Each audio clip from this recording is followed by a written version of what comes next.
अस्सलाम वालेकुम वरहमतुल्लाहि वबरकातुहू। सदका फ़ित्र किस पर वाजिब है? सदका फ़ित्र की मिकदार कितनी होती है?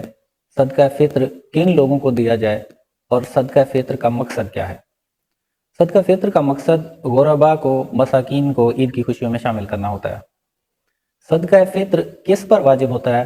तो इसका जवाब ये है कि सदका फ़ित्र उन लोगों पर वाजिब होता है जो साहिब निसाब होते हैं। अब साहिब निसाब कौन होता है?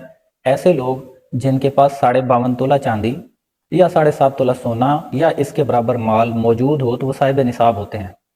ज़कात के मामले में इस रकम पर 1 साल गुजरना लाजिम होता है, लेकिन सदका फ़ित्र के मामले में साल गुजरने की शर्त नहीं होती। फौरी तौर पर उस वक्त मौजूद है जब ईद करीब है या रमज़ान के आखिरी अशरा है या शिवाल की पहली की सुबह है, उस वक्त अगर आपके पास 52.5 तोला चांदी या 7.5 तोला सोना या इसके बराबर माल मौजूद है तो सदका फ़ित्र लाजिम हो जाता है। सदका फ़ित्र की मिकदार कितनी होती है? सदका फ़ित्र की मिकदार गंदम के हिसाब से 2.25 किलो का कौल भी मौजूद है, 2 किलो और 2.25 भी। बेहतर यह है कि 2.25 किलो या उसकी कीमत निकाल कर अदा की जाए, और अगर जौ है, खजूर है या किशमिश है तो वो इस मिकदार का डबल हो जाएगा। तो सदका फ़ित्र किन की तरफ से अदा किया जाएगा? साहिब इस्तिताअत अपना अदा करेगा और अपने ज़ेरे किफ़ालत लोगों का भी अदा करेगा। अगर उसके पास ग़ुलाम है तो वो ग़ुलाम का भी अदा करेगा, अपने नाबालिग बच्चों का भी अदा करेगा, तो बीवी का भी अदा करेगा। बीवी अपना अगर अदा करना चाहे तो वो सिर्फ अपना अदा करेगी, अपने बच्चों का अदा नहीं कर सकेगी। बच्चों का सदका फ़ित्र अदा करना मर्द की ज़िम्मेदारी है, शौहर की ज़िम्मेदारी है, वालिद की ज़िम्मेदारी है, और ग़ुलाम का भी अदा करना उस घर के सरबराह की ज़िम्मेदारी होती है। अब सवाल आता है कि सदका फ़ित्र किसको दिया जाए?